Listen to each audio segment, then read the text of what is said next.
Salut à tous, bienvenue sur le plateau de Gym Tonic. Inefficace dans les deux surfaces, les Aiglons se sont inclinés à Marseille, mais ils ont l'occasion de se racheter dès ce vendredi soir pour le match des 120 ans face à l'AS Saint-Etienne.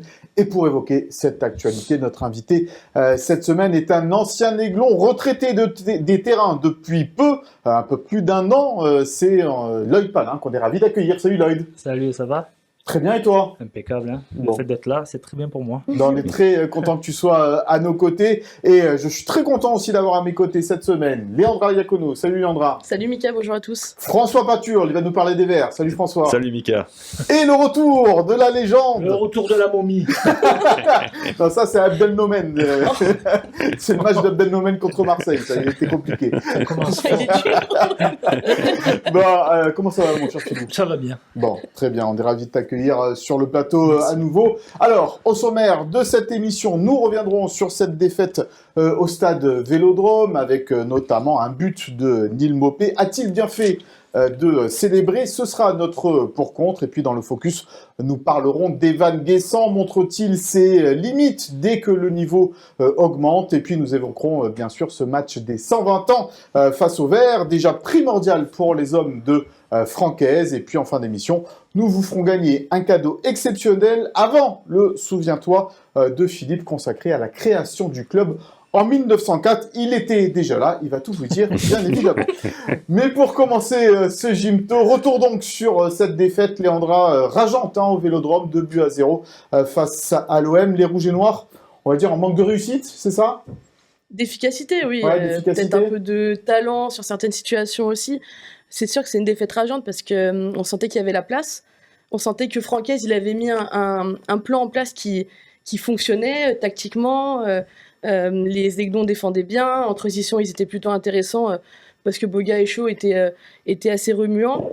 Et puis finalement, il y a ce but un peu contre le cours du jeu, juste avant la mi-temps, une incompréhension entre Youssouf et Boulka. Et en fait, c'est un but qui coûte très cher parce que en plus de faire mal, ça met un peu Marseille dans un fauteuil. Nice qui a eu des occasions aussi de revenir. Il y a ce poteau de Barre, ce poteau de Rosario, des occasions quand même manquées, des situations où Nice a un peu tergiversé devant. Abdi qui aurait pu aussi obtenir un penalty.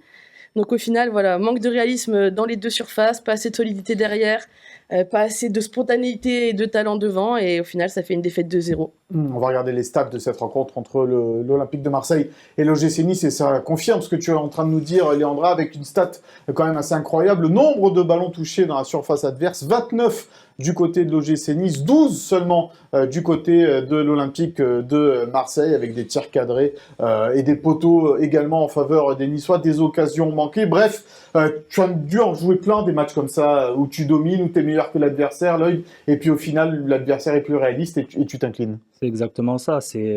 On loupe une fois, deux fois, trois fois et on le paye directement après. C'est dur, c'est très très dur, mais bon, j'ai vu les stats aussi et je vois que on a été un peu trop gentil aussi. Je vois qu'ils ont 18 fautes et nous 4. Donc au bout d'un moment, je pense qu'ils ont fait le taf, mais pas assez. Et pas assez bien non plus. Manque d'agressivité peut-être pour cette équipe de l'OGC Nice. Philippe, évidemment, sur le premier but, là, tiens, puisque tu aimes les gardiens de but, on adore Marcin Boulka. Qui est fautif pour toi? Youssouf ou Marcin? Alors, pour moi, le fautif sur le premier but, c'est le club. C'est-à-dire que si le club avait tranché la situation de Boulka, parce que Boulka, pour moi, il fait pas un bon début de saison. L'année dernière, il était énorme. Il jouait en confiance, tout ça. Là, il y a une espèce de flottement avec son contrat. Et depuis là, en début de championnat, je le trouve pas aussi bon, pas aussi serein, pas aussi déterminant, décisif. Voilà. Mais pourtant, pour moi, c'est un super gardien. Et donc sa situation fait que peut-être il est un peu plus hésitant. Enfin, je sais pas. Après, normalement, il est sur le terrain pour jouer, se donner à fond. Mais j'englobe le club dedans. Je pense que sa situation aurait dû être conclue avant le début du championnat. Bon, François, après. Par rapport à Boulka, tu penses que ça peut jouer dans les têtes, toi, d'être moins bien, d'être voilà, sur son Ouais. contrat, Ouais, réfléchir un petit peu là-dessus Ouais, bien sûr que ça peut jouer, mais je rejoins Philippe, je retrouve pas le Boulka de la saison passée, hein. Moi, j'ai encore en mémoire le but encaissé à Auxerre à la fin, où il sort pas, où il est pas tranchant, quoi. Mm. Et où c'est vrai qu'on le retrouve pas dans les dispositions de la saison passée, où on avait un gardien un peu plus décisif et explosif, quoi. Mais après, voilà, est-ce que ça...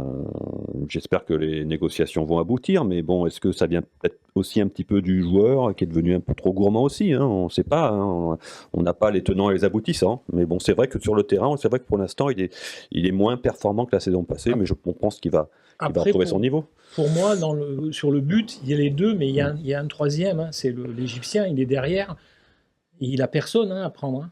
Donc, pourquoi il ne vient pas coller Mopé? Normalement, il doit, entre Youssouf et l'Égyptien, ils doivent mettre Mopé en sandwich. Mohamed Abdelmonem. Voilà, et puis ça doit faire le taf, quoi. Là, ils prennent un but rageant. J'ai lu Leandra, ils ont revu le match et ils ont vu que, en revoyant le match, qu'il y avait la place pour gagner. On l'a vu d'entrée, hein. Il n'y a pas besoin de revoir le match, hein. Il y avait la place pour faire autre chose. Et franchement, c'est super frustrant ce résultat à Marseille. Eh ben, c'est un peu ce que nous a redit Francaise en conférence de presse cette semaine. Le technicien niçois est revenu un petit peu sur la façon dont ils avaient digéré cette défaite au Vélodrome. Il est devant la caméra de Philippe Bertini. Je trouve que dans les animations d'EF et off, dans l'ensemble, il y a eu plutôt des choses positives, parce qu'on a finalement concédé peu de choses. On s'est créé cette occasion franche, et je pense que même en allant un peu plus loin, et ça c'est encore du travail dans nos animations, il y a des situations qui auraient dû devenir des occasions. Donc de ce côté-là, c'était plutôt cohérent, et je trouve on est en progrès. Enfin, les 4 matchs ont montré des progrès dans le jeu. Maintenant, l'analyse que j'avais, c'est toujours la même, c'est-à-dire qu'il faut aussi être efficace et de sortir d'un match comme celui-là sans avoir marqué, en prenant 2 buts sur en gros 4 occasions de nos adversaires, dont une quasiment la dernière minute. Voilà, on doit être plus costaud dans nos 16 mètres et on doit être aussi plus efficace dans les 16 mètres adverses. Voilà pour Francaise. Lloyd, un discours plein de franchise de la part du coach niçois finalement. Ouais, il a raison, hein. Sur ce qu'il dit, il a raison. Et je pense qu'il manque beaucoup de choses à cette équipe encore. Donc, ils vont le travailler, je pense. Ils ont fait remonter les bretelles. Et les supporters, je pense qu'ils ne sont pas contents.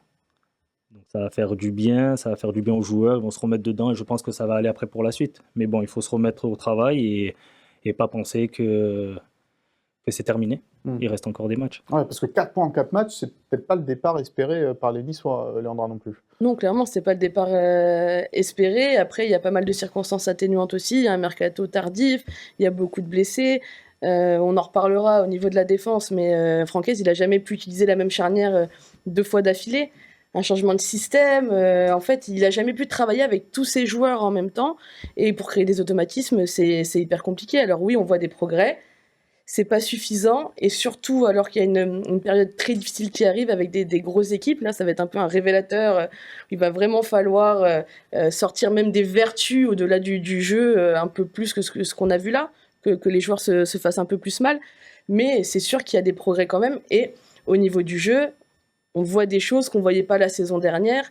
Moi, je regarde un petit peu ce que pensent les supporters, et eux aussi, ils sont plutôt contents de ce qu'ils voient.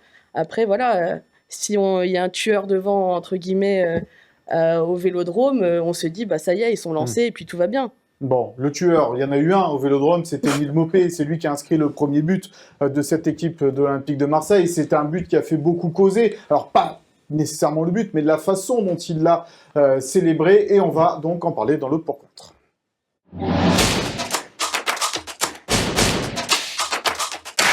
Avec d'abord cette image, parce que certes, marquer un but contre son ancien club, ça arrive à beaucoup de joueurs, mais peut-être ce que l'on a reproché à Émile Mopé, c'est de l'avoir célébré de cette façon-là et d'avoir montré tout de suite le maillot de l'Olympique de Marseille.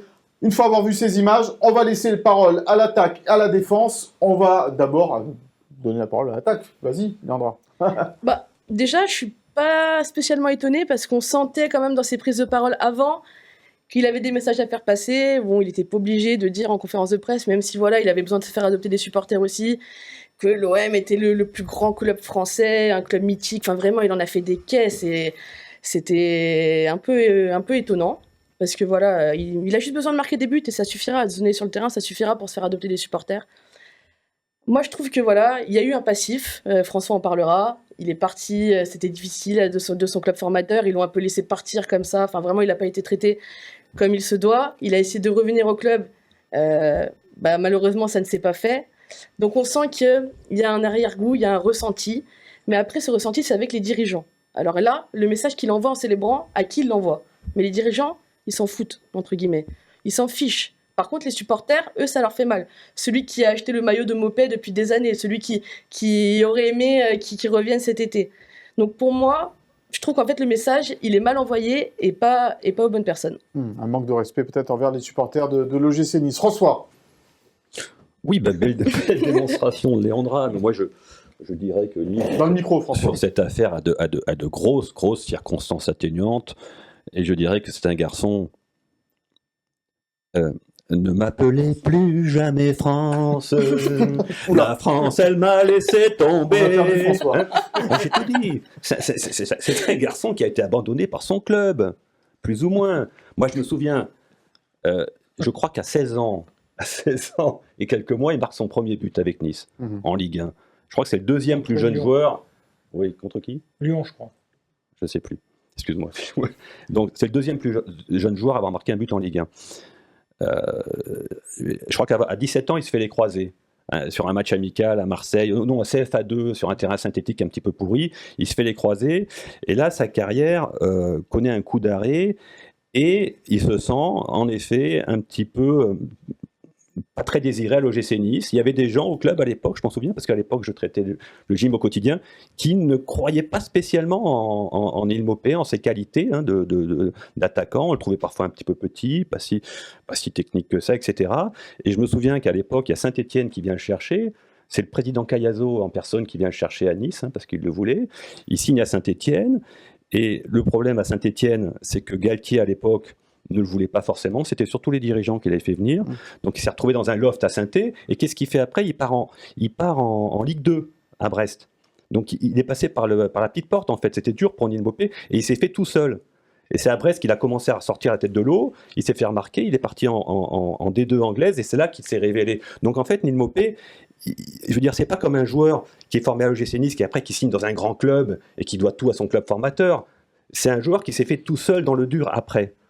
Je pense que son attitude sur le match de Marseille, c'est plutôt un joueur qui est heureux de signer à l'OM et qui signe dans le plus grand club de sa carrière. En effet, parce qu'à Everton, c'était ça, il s'est pas trop bien passé pour lui. Là, il signe dans un club qui est, comment dire, avec 60 000 spectateurs. Je veux dire, voilà, je pense que pour lui, c'est un grand moment. Et il le célèbre. Donc, voilà.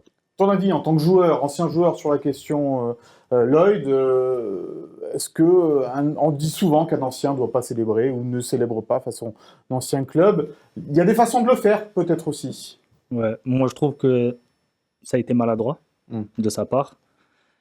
Moi, je l'aurais fait, mais pas de cette façon. Après, je pense qu'il a voulu aussi montrer que c'est une erreur de ne pas l'avoir repris, peut-être. Je ne sais pas ce qui s'est passé au club.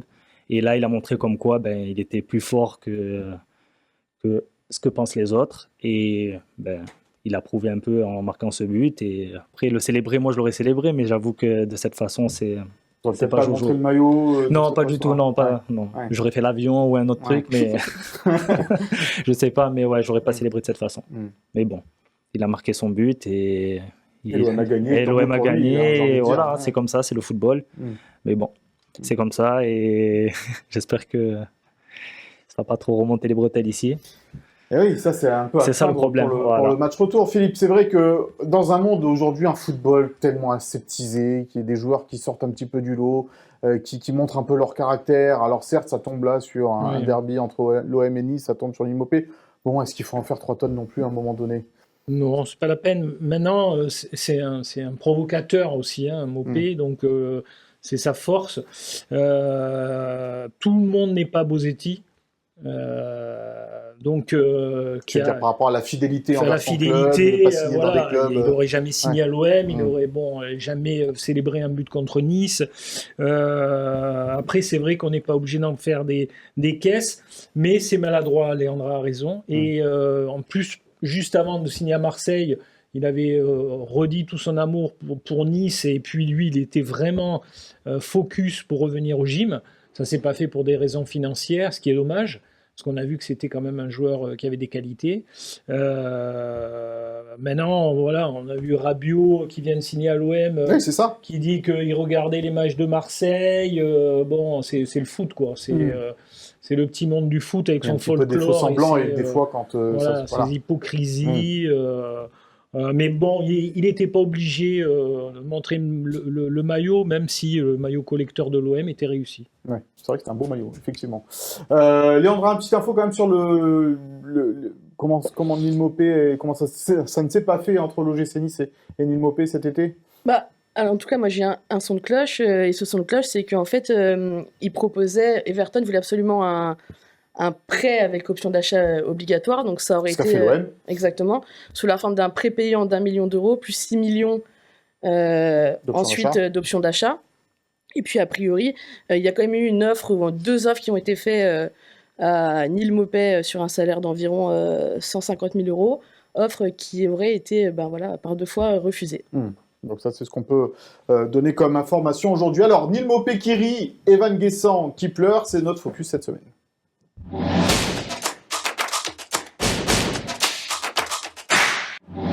Neil Maupay en réussite donc pour l'Olympique de Marseille. Evan Guessant, un peu plus compliqué son match face aux Olympiens, on va dire. Bon, comme un peu toute l'attaque de l'OGC Nice sur ce match-là. On a parlé d'un manque de réussite, mais là pour Evan, Léandra, c'était quand même assez criant. C'était criant, oui, parce que on sentait que en fait, dans ses prises de balles, c'était un peu à contresens. Pareil, quand Abdi rentre, il lui fait un centre qui sent mal, alors qu'il peut le couper au premier poteau, par exemple. Donc il y a des situations qu'un attaquant, entre guillemets, en confiance, aurait fait fructifier. On pensait, Evan Guessant en confiance, il sortait d'un doublé contre Angers, il avait été titulaire 2 fois avec la Côte d'Ivoire, même s'il avait manqué de réussite, mais clairement, ce qu'il a manqué contre l'OM, c'est un buteur, un vrai, et là, Evan Guessant, il n'a pas joué son rôle, mais au-delà de ça, d'habitude, il est aussi plus intéressant dans le jeu avec ballon, pour peser sur la défense, et même là-dedans, je ne l'ai pas trouvé spécialement à son aise sur ce match-là. Tu nous as dit avant le début de l'émission que c'est un joueur que tu apprécies, toi, Evan Guessant. Lloyd, qu'est-ce que tu apprécies? Quelles sont ses qualités pour toi aujourd'hui?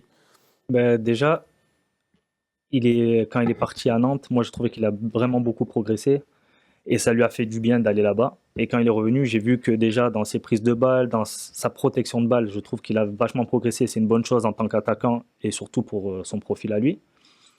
Après, comme j'ai entendu, c'est vrai que le match contre l'OM, c'était pas top.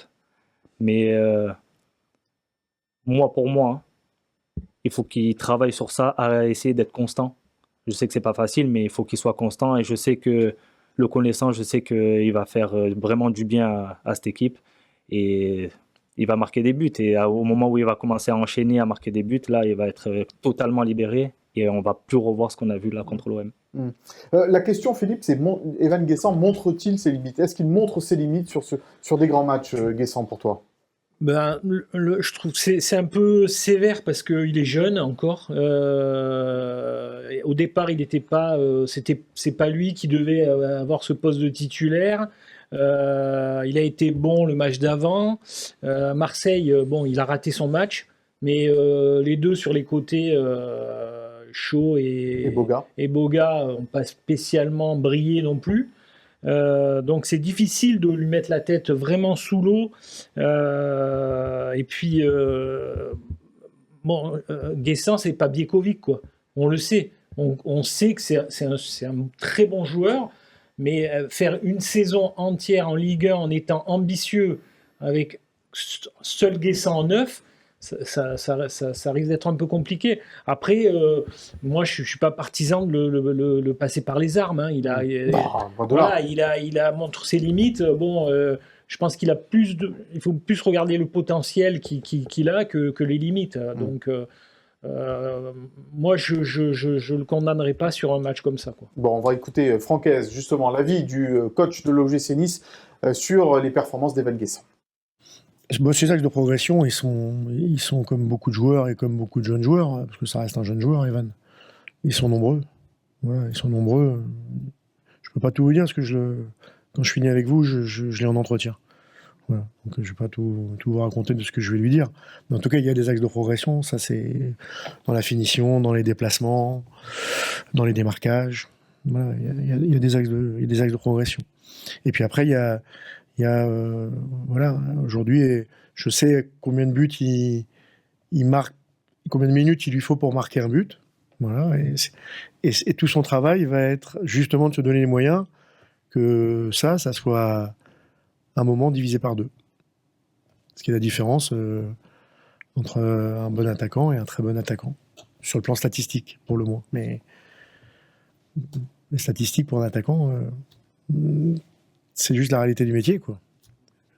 Comme un résultat pour un coach.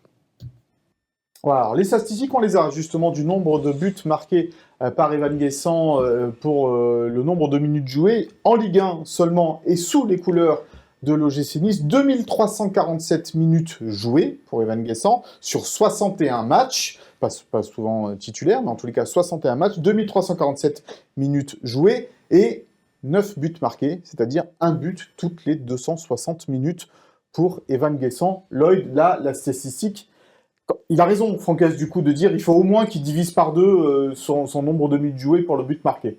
Ouais, là, il va falloir qu'il se réveille un peu, parce qu'un attaquant, il doit marquer.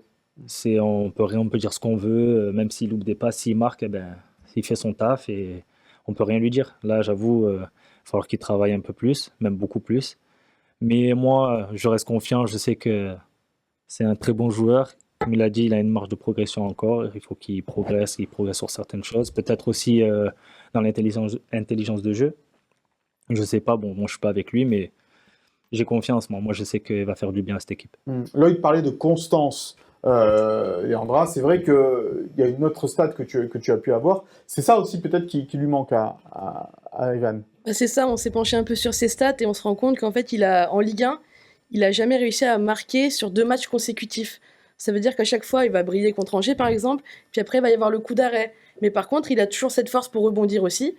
Mais on attend d'un attaquant titulaire en Ligue 1 et là, dans un club qui joue l'Europe, d'enchaîner, c'est obligatoire. On ne peut pas attendre un exploit tous les 2-3 matchs. Bon, et puis à la décharge aussi d'Evan Guessant, même si comparaison n'est pas raison, Moukoko a une balle de but également quasiment seul face au but vide et il la met à côté, donc c'est pas non plus, voilà, c'est peut-être aussi l'apanage des attaquants niçois cette saison. Il va y avoir la concurrence entre Moukoko et Guessant en attendant le retour de Laborde puis de Mofi derrière, mais voilà, il va falloir que devant ça s'articule un petit peu mieux, tout comme derrière hein, d'ailleurs, puisque l'OGC Nice, eh bien, c'est une nouveauté, on va dire, sur ces 2 dernières saisons. On encaisse pas mal de buts dans ce début de saison. On va regarder les stats de l'OGC Nice en défense cette saison, avec 6 buts encaissés déjà en 4 matchs. Oui, l'année dernière, il y avait ces fameuses 13 clean sheets de Marcin Bulka, comme ça, après le premier match, à partir de la 2e journée de Ligue 1. Là, c'est un peu plus compliqué, François, en laissant...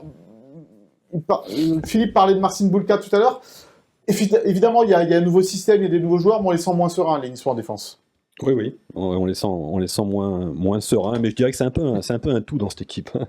J'ai l'impression que pour l'instant, la saison a commencé à moitié, quoi. On les sent un petit peu en dedans et voilà, on attend le grand réveil de l'OGC Nice.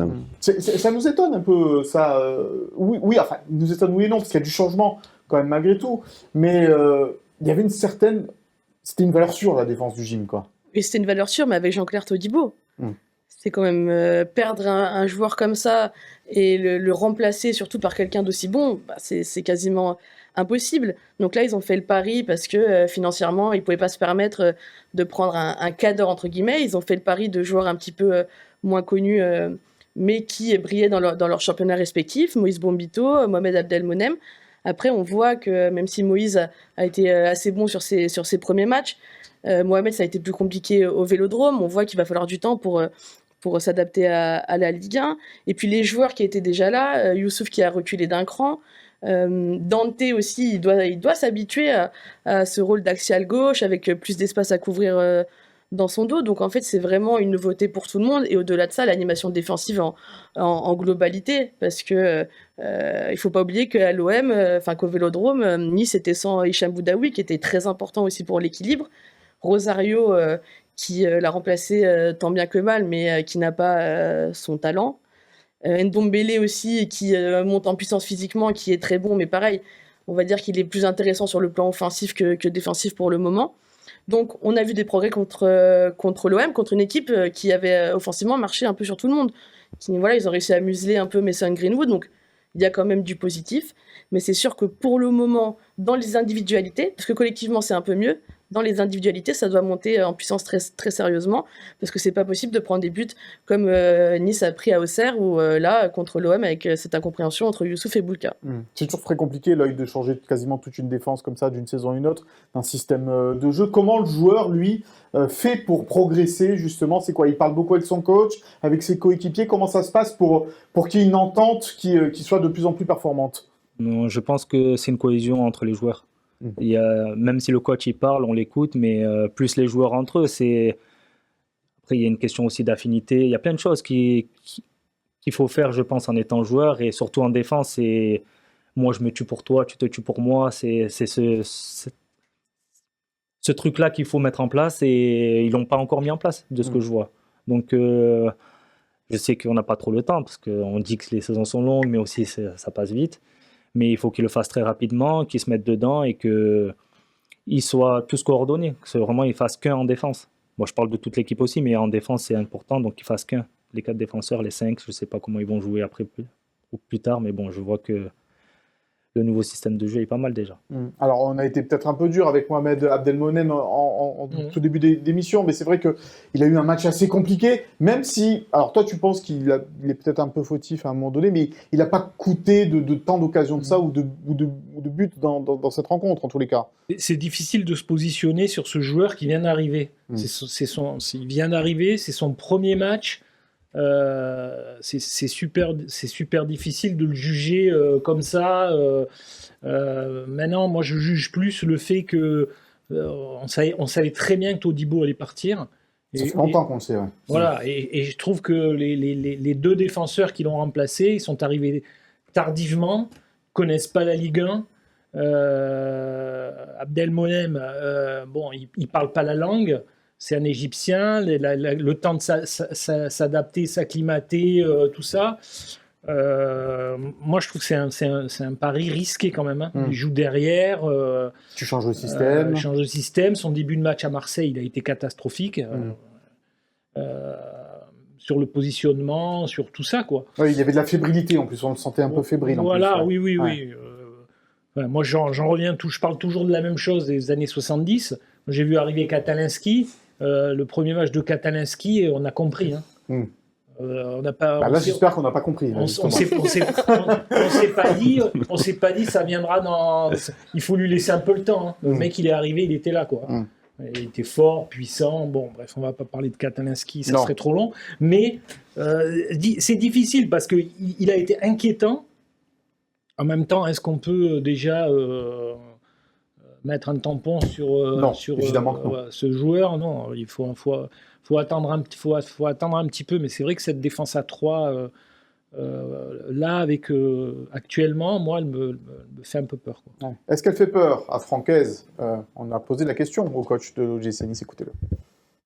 Alors sur les derniers matchs, on concède peu d'occasions. C'est pas pour autant qu'on prend pas de but, mais on concède beaucoup moins d'occasions que parfois dans les matchs de préparation ou sur le match initial contre Auxerre. Donc ça, c'est le premier élément, c'est-à-dire qu'on sent qu'il y a des choses je sens qu'il y a des choses qui prennent.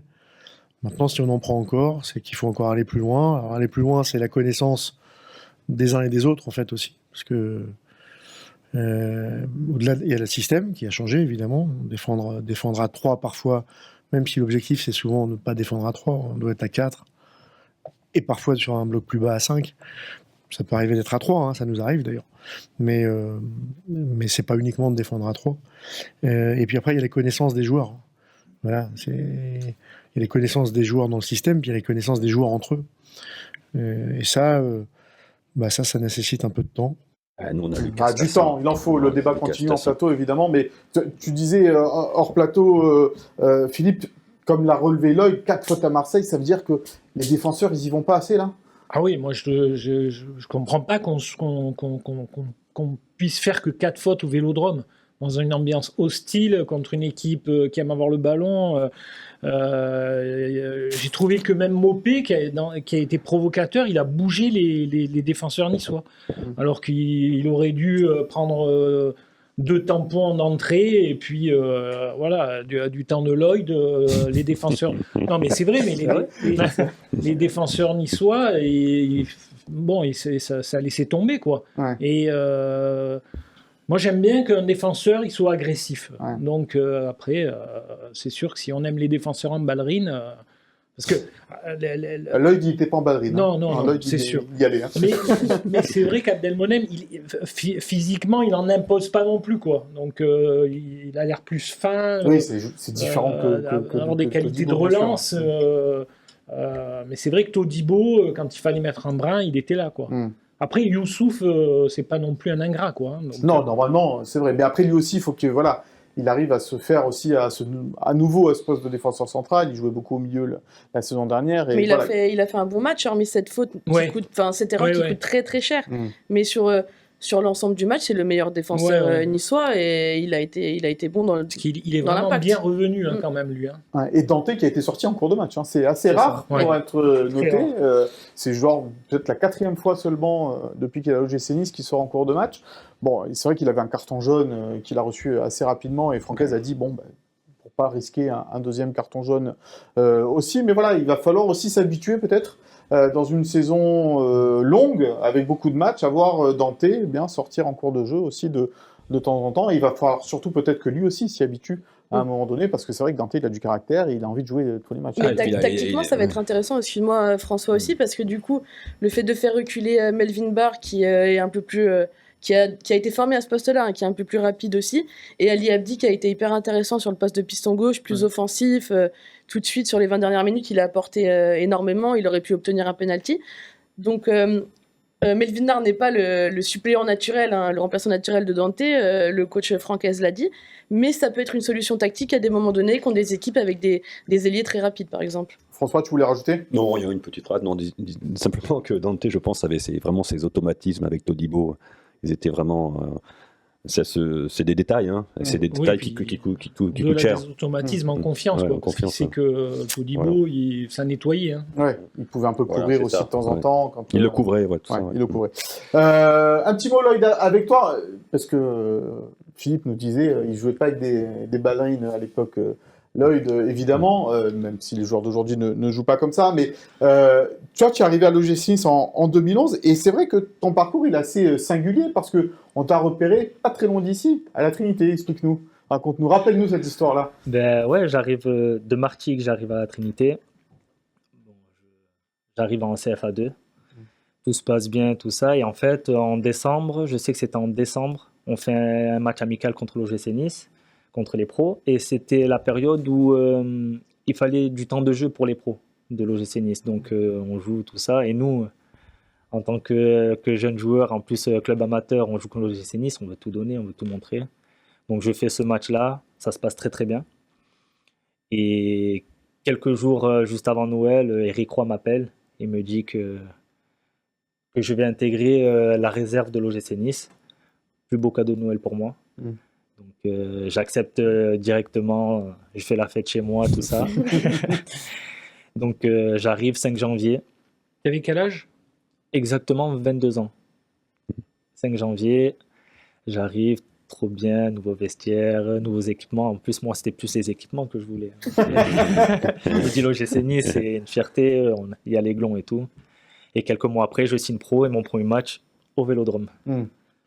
On ne gagne pas ce match, mais bon, je me suis assez bien débrouillé. C'était très dur, parce qu'en ce temps-là, il y avait Lucho, Abriel, il y avait Valbuena, donc difficile de les tenir. Mais bon, obligé obligé de faire un peu des fautes, de montrer que je suis là, essayer de tenir le milieu de terrain, parce qu'en ce temps-là, jouer milieu. Ouais. Et après, tu as reculé au poste de défenseur, C'est latéral aussi. Ouais, sur le côté. Latéral, en Ouais. fait, toute la défense. Ouais. Ouais, à gauche, de gauche à droite. Qu'est-ce que tu te souviens, entre 2011 et 2015, le plus grand souvenir de cette époque-là pour toi? Le plus grand souvenir, c'est ma signature. Ma signature sur mon contrat pro. Ça, c'est un grand souvenir. Et mon départ en sélection en équipe nationale du Gabon. C'est arrivé presque en même temps. Et j'ai vu qu'à partir de là, j'étais footballeur professionnel. Ouais. Donc, ça À a 22 changé ans, ma vie. enfin. À 22 ans, Ouais. voilà.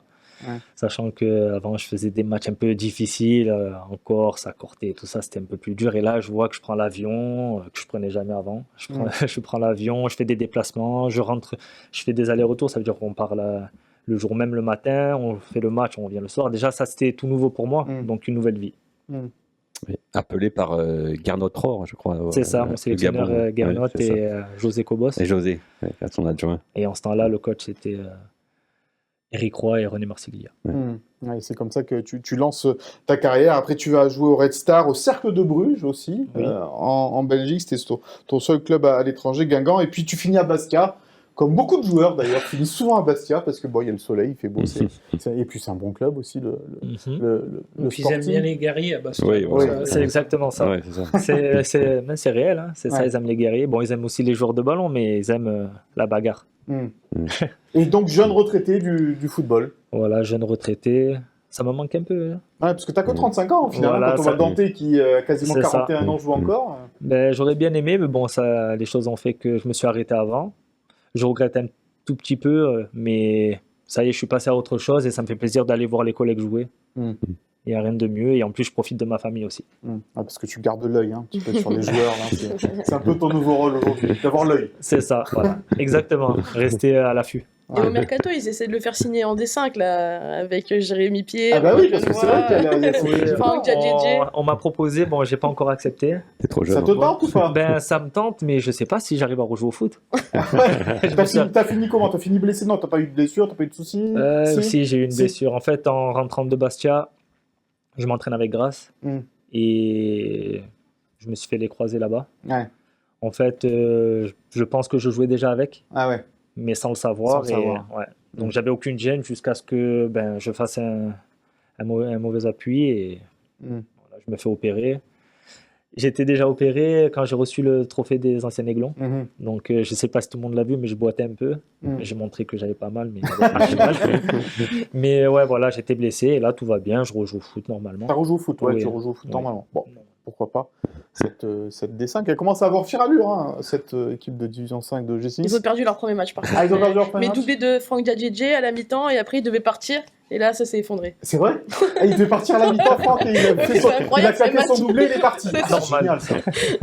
Comme Philippe, là, il va nous quitter, là, ça y est. Voilà. Il Bah, a pareil, fait la il moitié de claque des l'émission, doublés, et il s'en puis... va. Maintenant, ne souviens-toi, parce que je me souviens pas de grand-chose. Bon, allez, on va passer à l'indiscret, puisqu'on va entrer dans cette rencontre entre l'OGC Nice et l'AS Saint-Etienne ce vendredi soir du côté de l'Alliance Riviera. L'indiscret de Léandre.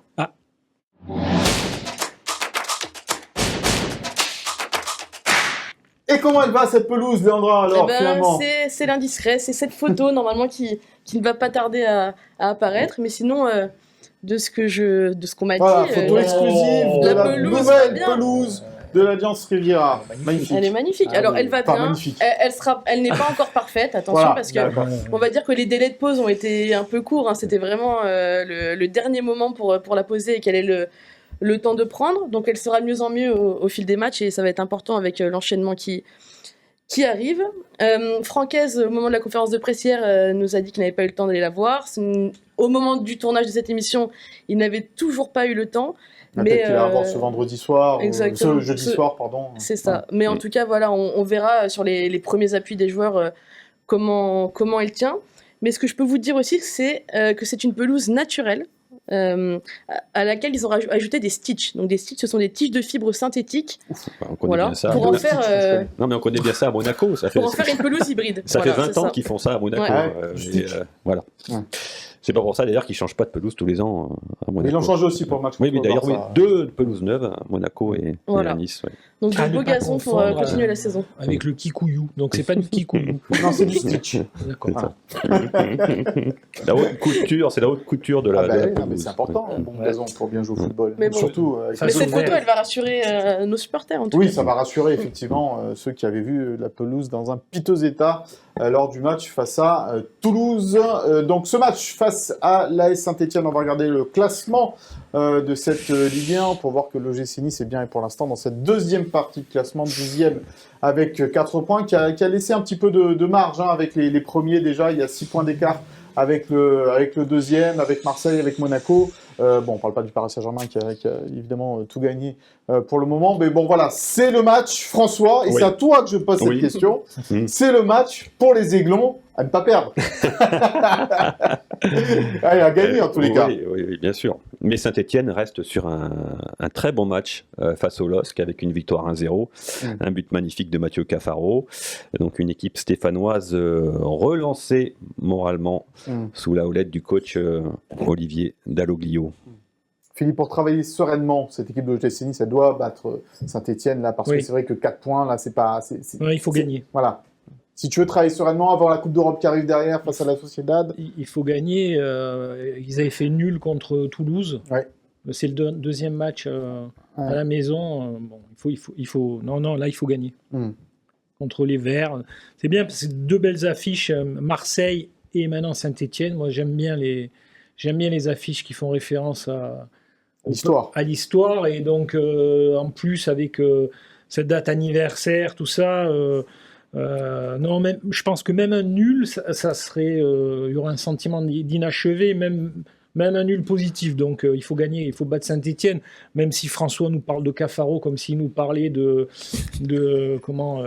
Rocheteau ou à l'époque ou du grand Saint-Etienne. Bon, c'est Cafaro et les Verts. Bon, ils avaient rien fait avant, ils avaient fait que des défaites. Ils n'avaient même pas marqué de but. Avant ce match-là, contre Les Verts Lyon. restaient sur 3 défaites, en effet, dont une grosse défaite à Brest, face au Brest de Madi Camara, qui d'ailleurs n'avait pas célébré son but contre les Verts, on a parlé. C'est plus respectueux.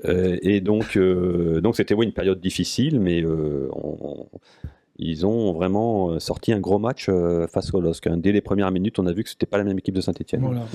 Le LOSC qui est en difficulté aussi. C'est pas les Verts de 76, hein. Ouais. Il va nous jouer la chanson, mais bon. Ouais. Leandro a dit ça a les moyens évidemment de battre cette équipe, sauf que de Saint-Etienne, sauf qu'il y a encore une mauvaise nouvelle cette semaine, avec une énième blessure, et cette fois le pauvre Jérémy Boga, il s'y colle 2 fois. Ah, la série noire ne s'arrête pas, c'est terrible. Dès qu'on a l'impression que le groupe revient, est au complet, il se passe toujours quelque chose. C'est entre guillemets rarement musculaire, c'est toujours des coups maintenant, enfin de la malchance, peut-être un peu plus d'intensité à l'entraînement aussi. Et oui, Jérémy Boga, il a pris un très mauvais coup sur le tibia, sur le bas du tibia. En fait, il frappait et à contre. Je ne connais pas le joueur qui l'a touché, mais en tout cas, voilà, il a pris un mauvais coup sur le tibia, une belle plaie, Des points de suture à l'hôpital. Alors, ça ne sera pas une C'est indisponibilité. Abdel Monem, il paraît. Non, on n'en sait rien. On n'en sait rien. Si, il apprend à mettre la semelle. On n'en sait rien. Mais en tous les cas, c'est la faute à pas de chance, bien Voilà, sûr. mais exactement, c'est- la faute à pas de chance. Bon mytho, un des deux. Mais ça ne sera pas une indisponibilité comme Longue, trop Morgan longue. Sanson, comme Hicham Boudaoui. Donc déjà, ça, c'est une bonne nouvelle. Après, voilà, forfait pour ce match contre Saint-Etienne. C'est dommage parce qu'il avait déjà raté les 2 premiers matchs de la saison. Contre l'OM, c'était sa première titularisation. Et au final, encore le coup d'arrêt. Ouais, c'est ça de pas mettre les protèges tibia aux entraînements. Là, il dit il faut mettre les protèges tibia à l'entraînement. C'est ça, exactement. Il faut mettre les protèges, mais bon, moi je les mettais pas non plus parce que c'est moi qui mettais les coups. Ouais. Donc je mettais pas, mais ouais, là ils ont pas le choix que de gagner. Ouais. Et c'est la faute à pas de chance. Beaucoup de blessures en début de saison. Ça s'accumule quand même. On Ouais, se ça dit, fait quand on est beaucoup. francaise, on arrive au club, on a une volonté comme ça de montrer son jeu et son nouveau projet. Là, Mofi, Laborde, Sanson, Boga une deuxième fois, Boudaoui. Boudaoui, enfin, en plus que des joueurs cadres quoi, de cette C'est équipe. ça. Ben, là, ça va être aux autres de montrer qu'ils sont là. C'est tout, hein. Il n'y a que le travail. Le travail pour, évidemment. C'est vrai que pour le coach, ça doit pas être simple. Bah non, c'est un peu la sinistrose, quoi. Il était à peu près content en conférence de presse mercredi matin de nous dire bon, bah, pour l'instant, pas de nouveaux bobos. Et puis, paf, l'entraînement d'après, le pauvre Jérémy Boga qui se fait mal. On souhaite évidemment qu'il revienne assez vite, mais il va y avoir une trêve internationale d'ici 2-3 semaines. Peut-être qu'on prendra peut-être pas le risque avec Boga de le faire rejouer avant cela. On ne sait pas. Souvent, la cicatrisation, il faut que ça cicatrise aussi, quoi, parce que ça doit être handicapant, une grosse plaie à la cheville. En plus, il a eu des points. Ouais. Donc là, il va falloir attendre un peu. Et ouais. Pas une bonne nouvelle avec l'enchaînement là. Et Saint-Etienne qui à contrario, vient d'acheter un attaquant pour 10 millions d'euros. Non. Lucas Tassin, le jeune prodige belge. Oula. Comment il s'appelle? Lucas Tassin. Stassin. Oui, qui a fait son premier match contre Lille. Bon, Ne pas confondre avec Stassi. Il n'a pas marqué. Il n'a pas marqué. Les Verts qui ont dépensé, mine de rien, 20 millions d'euros sur le mercato. Et les 10 millions pour Stassin, c'est le plus gros transfert de l'AS Saint-Etienne de l'histoire, avec celui de Loïs Diony, qui n'a pas laissé un souvenir impérissable à la SS. On souhaite donc une autre carrière du côté des Verts, mais s'il peut se réveiller un peu plus tard, après le match contre Nice, ça sera plutôt sympa. Alors, c'est le match des 120 ans. Non, avant de parler des 120 ans, on va faire la compo. Ouais, bien sûr, avant de parler des 120 ans, on va faire la compo probable avec toi, Léandra, de ce Nice Saint-Etienne. On y va.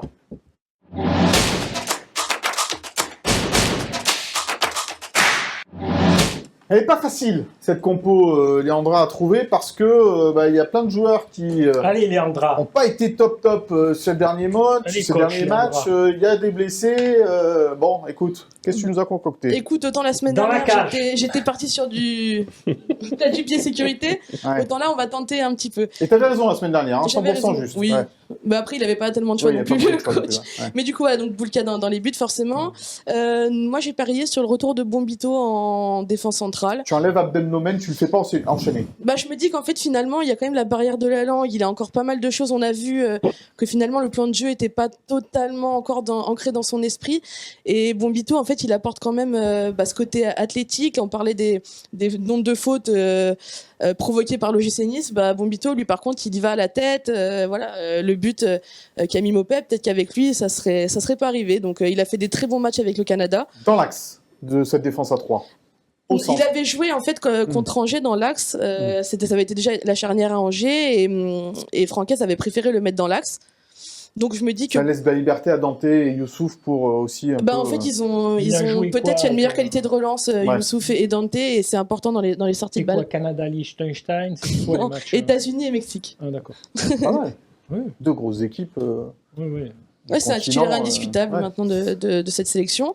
Au Milieu, comme à l'OM, Klaus, Rosario, Ndombele et Melvin Barr. Ndombele Barr qui sont les deux meilleurs joueurs du match à Marseille, pour moi. Ouais, ils ont été au-dessus, vraiment. Et Melvin Barr, moi, je suis super contente parce que je le trouvais un peu en dedans. Je me demandais s'il appréhendait un peu ce poste de piston gauche. Et là, pour le coup, vraiment, il fait un super match au Vélodrome, que ce soit offensivement dans les projections et défensivement également. Et devant, du coup, Devant, avec la c'est là blessure de Boca. les petites nouveautés. Alors là, t'as... Ouais. Là, j'ai Elle a fait mis tapis, Léandra, all-in. J'ai fait tapis, donc Quelle chaud. audace. En fait, je me dis que c'est le moment pour Moukoko de voir un peu ce qu'il donne. Bon, il a raté une grosse occasion face au but ouvert, mais finalement, après, c'est quand même la Real Sociedad, Lens qui arrive. Donc là, contre Saint-Etienne, c'est peut-être le moment aussi de voir un peu ce qu'il peut donner dans l'axe à la place de Guessant, qui, je pense que ça peut pas lui faire de mal, un petit pic aussi pour dire voilà, Evan, tu es le titulaire, mais il y a des gens qui poussent derrière toi. Et puis Buonanni qui a fait une entrée intéressante contre l'OM aussi, qui peut être intéressant dans sa vivacité même s'il est plus à l'aise sur l'aile droite, c'est un gaucher, il peut s'entrer en première intention, donc pourquoi pas ce trio d'attaque. Voilà donc pour cette compo probable de Nice face à l'AS Saint-Etienne, on verra évidemment, merci Léandra, si tu avais 100% raison encore cette fois, et si tu arrives à avoir 100% raison avec celle-là, bravo, je tirerai mon chapeau parce que là, on va suivre. J'aurai un cadeau. Tu vas oser. Oui, tu auras un cadeau. Pas le cadeau de la semaine parce que je vais voir tout à l'heure, il est magnifique. Mais tu auras un Et cadeau. François va nous donner l'équipe de Saint-Etienne. Ça, il la connaît par cœur. Cafaro devant, ça c'est sûr. Kurkovic, Dans les buts, Gauthier Larsonneur, qui à mon avis est un des meilleurs gardiens de Ligue 1. Allez, ça y est, ça s'enflamme. Élu meilleur gardien de Ligue 2 la saison passée, ça c'est Ouais, indiscutable. Voilà. d'accord. Meilleur que Boulka, Larsonneur Jamais de la vie. Non, Il a hésité. pas le même profil, mais moi je pense que Saint-Etienne, ils ne changeraient pas leur gardien. Bon, allez, cette fois c'est la bonne pour le programme des festivités de ce match des 120 ans de l'OGC Nice, puisque vous le savez, le club va mettre à l'honneur son histoire. On va regarder un tout petit peu tout ce qui va se passer pendant cette rencontre, avec donc le 3e maillot dévoilé. On l'a déjà vu cette semaine et on verra encore tout à l'heure. Un dress code, voilà, il faut venir avec ses maillots de l'OGC Nice, ses anciens maillots comme ça au stade. Ça va être super sympa. Et puis des anciens qui seront là: Julien Sablé, Vincent Ognon, Poussin Mélin, Cédric Varro, Vincent Cosiello, Dominique Baratelli et Thierry Crétier. Tu viens au stade? Oui. Ah, alors, les 120 ans. Il sera là aussi. Je viens pour Dominique Baratelli. Ah ben, tu as bien raison. Voilà, plein de choses évidemment à se mettre sous la dent sur ce match-là.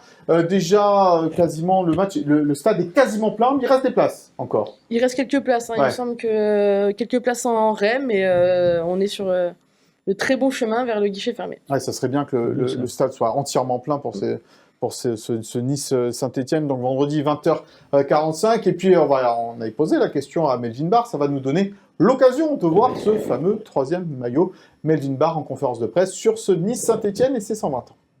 Bon, on l'aborde de la meilleure des manières, on essaye en tout cas. En plus, c'est les 120 ans du club, donc on va tout mettre en œuvre pour que ce soit une belle fête pour les supporters, pour nous.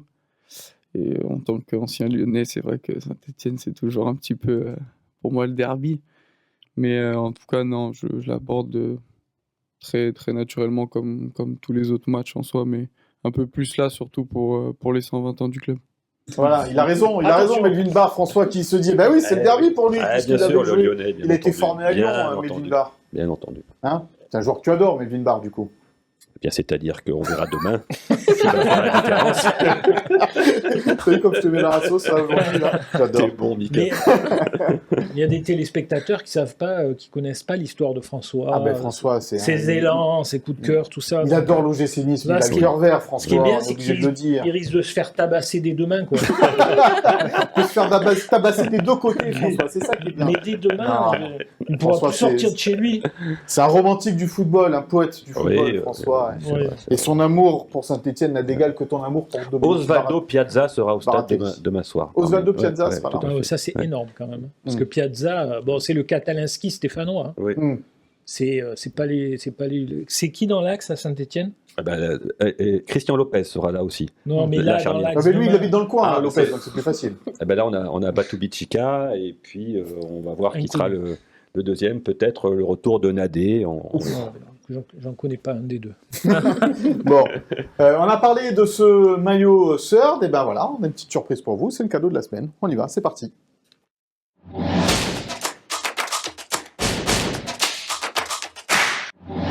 Il est là, ce maillot noir et bleu. Regarde Philippe comme il est magnifique. C'est du small, ça, non? Ouais, c'est du M. C'est le maillot que Melvin Barr portait lors de cette conférence de presse, parce que les joueurs ne l'ont pas encore porté. Tu ne pourrais pas rentrer dedans.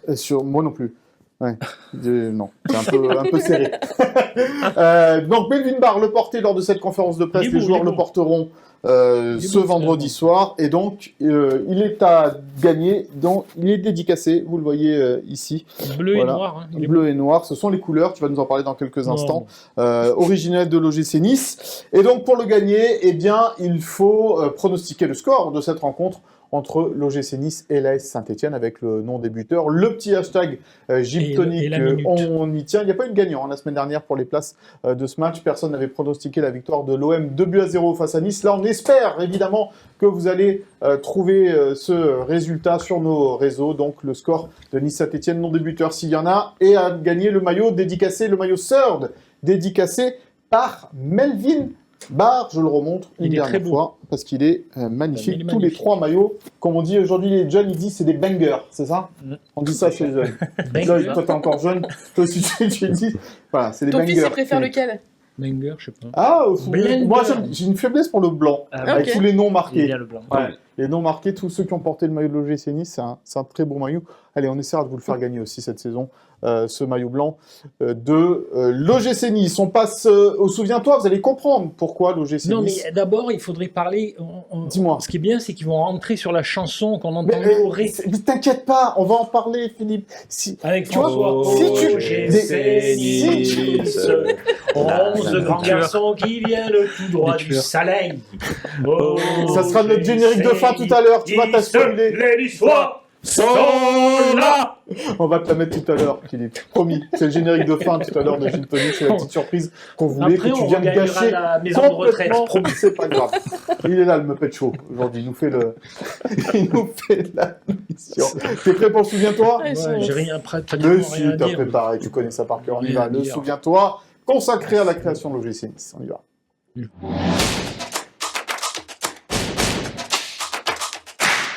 Créé en 1904, Ouais, Philippe. j'avais Je dis, 20 ans. En rigolant. Qui a assisté. J'avais 20 ans en 1904. C'est fou ça. Hein. Voilà. Tu les fais J'avais pas. déjà fait l'amour, tout ça en 1904. donc, c'est le marquis Massingui d'Ozac qui avait eu cette idée lumineuse. Ouais. Le marquis, entre une chasse à courre et puis un faisan grillé, de faire une réunion et de créer un club omnisport. Donc ils avaient fait une réunion dans un bar-restaurant de Nice, à Pergola, avec 3 historiques que sont Antoine Martin, Herbert Gall et Alfred Malacarne, de la famille de Robert Malacarne qui est à la plage Du Rul à Nice. du Rul à Nice. C'était le 11 juillet 1904 et est né le Gymnaste Club de Nice, Omnisport. Il y avait de la lutte, de la gymnastique, de la natation, du tir, des boules, un peu tout sauf le foot. Mhm. Donc après, en 1908, Louis Marial a lancé la section football du GC Nice. Et donc les couleurs, c'était bleu et noir. Premier maillot de l'OGC Nice, c'était Bleu et noir, les couleurs rouge et noir sont arrivées en 1919, quand il y a eu la fusion avec le Gallia Club. Voilà ce que j'ai à dire sur cette date historique d'un club qui est dans nos cœurs et qui est un grand club, et ça, personne ne l'oublie, qui a été champion dans les années 50, tout ça, je ne vais pas faire... On le connaît par cœur, le palmarès. Voilà, évidemment. mais oui, ça Mais c'est date- important ça de date se un peu, souvenir. mais il faut savoir que Nice, c'est un grand club. C'est pas le plus ancien des clubs, hein, parce que c'est Le Havre, le doyen. le club doyen, mais c'est l'un des plus anciens clubs. L'AS Monaco, cette année, fête ses 100 ans, donc c'est 20 ans plus tard, il a été créé en 1924. L'AS Monaco, l'OGC Nice déjà en 1904. Et c'est important de mettre à l'honneur aussi les anciens sur ce match de vendredi soir, François. 1933. Toi, tu es né Non, l'AS Saint-Étienne. Non, mais c'est bon. Et Là, Saint-Étienne, 1933. Ouais. Ouais. D'accord. On s'en fout un peu, par contre. Bon, Ça, tu dois assez, Oui, hein, bon, tu en as voilà, assez dit oui. sur l'AS Saint-Étienne. Bon, les anciens à l'honneur, tu as reçu le trophée de l'ancien Aiglon, évidemment. Oui. Lloyd déjà, mais c'est vrai que il faut se souvenir de ce qu'a été un club, ce qu'est un club et vers quoi il peut aller aussi. Bien sûr, je suis totalement d'accord. C'est bien même pour les enfants, la future génération, c'est bien de savoir où ils mettent les pieds et savoir tout ce qui s'est passé. C'est pour ça que quand j'ai vu en photo les maillots, le maillot porté par Roger Jouve et par Fred Joria, j'ai trouvé ça super. Qui pose avec Bard, et je trouve que c'est toujours bien de mettre les anciens, ceux qui nous ont fait rêver, et puis voilà. Donc, Et d'ailleurs, on salue le travail de Virginie Rossetti, hein, qui là-dessus, la directrice de la communication et Oui, de la marque OGC Nice, qui c'est- insiste énormément c'est sur le elle qui est travail. le trait d'union, qui Ouais. est la mémoire, et c'est grâce à elle que le club a toujours un œil dans le rétro. Et ça, pour ça, il faut lui dire un grand merci. Voilà, donc pour Souviens-toi, consacré à la création de l'OGC Nice. Et puis, avant de se quitter, Philippe, on a pris une nouvelle fois une mauvaise nouvelle cette semaine avec le décès de Pierre Alonso, ancien entraîneur de l'OGC Nice, papa de Jérôme, qui a gardé également les buts niçois. Pierre Alonso s'en est allé. Oui, alors moi j'ai connu Pierre Alonso puisque je suivais quand Pierre Alonso était patron du centre de formation. Après, il avait été adjoint de Biekovic. Après, il a pris l'équipe. C'est vrai que souvent, on a tendance à en faire des caisses quand il y a des disparus. Mais là, c'était vraiment un mec fantastique, Pierre Alonso. D'une gentillesse, d'une bienveillance. Et puis un vrai professionnel du foot, un grand formateur. Il avait, pour les jeunes, c'était quelqu'un d'extraordinaire. Il avait un œil fantastique. Peut-être moins à l'aise quand il avait pris les pros. Un peu plus simple de l'ombre, peut-être. Ouais, puis c'était quelqu'un qui était tellement gentil. Voilà, il avait peut-être du mal à trancher avec les pros, tout ça, dans ce milieu.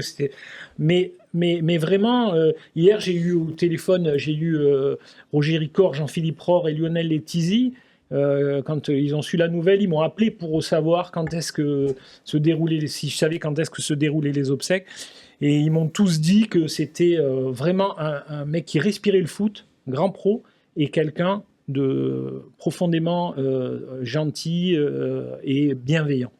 Qui a aussi entraîné l'AS Cannes avec Luis Fernandez, qui était l'adjoint de Luis du côté de l'AS Cannes, également une carrière au Paris Saint-Germain, qu'il avait dirigé, créé le centre de formation aussi du Paris Saint-Germain, et on adresse bien sûr toutes nos condoléances à ses proches, à sa famille, et à Jérôme, évidemment, que l'on embrasse très fort, voilà, donc pour la disparition de Pierre Alonso. Lloyd, merci beaucoup d'avoir été avec nous. Merci à vous. Tu reviens quand tu veux. M'appeler, je viens. Voilà, maintenant qu'on sait que tu vas peut-être jouer au football avec la D5, ouais. On espère que ça va se faire en tous les cas. On te souhaite plein de bonnes choses pour la Merci suite. beaucoup. Léandra, merci beaucoup. Merci, Mika. François, allez les Verts? Non, pas du tout, allez au gym. Et Philippe, merci à toi. On te retrouve au stade alors vendredi soir. Oui. Hein? Je jouerai à la place de Boga, normalement. On va manger la pizza après? On met la verte à côté avec la pizza. Hein? C'est ça? Allez, après le match. Rendez-vous est pris. Merci à Sophie Doncé, Chloé Wargard, Philippe Bertigny à la préparation et la réalisation de cette émission.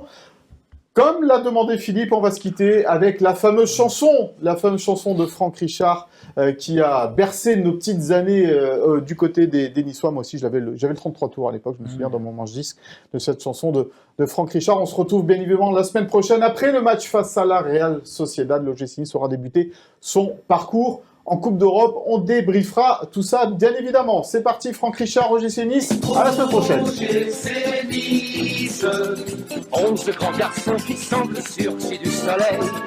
OGC Nice, allez les aiglons, accomplissez mille merveilles. C'est une fête quand sur le terrain ils se propulsent dans l'action.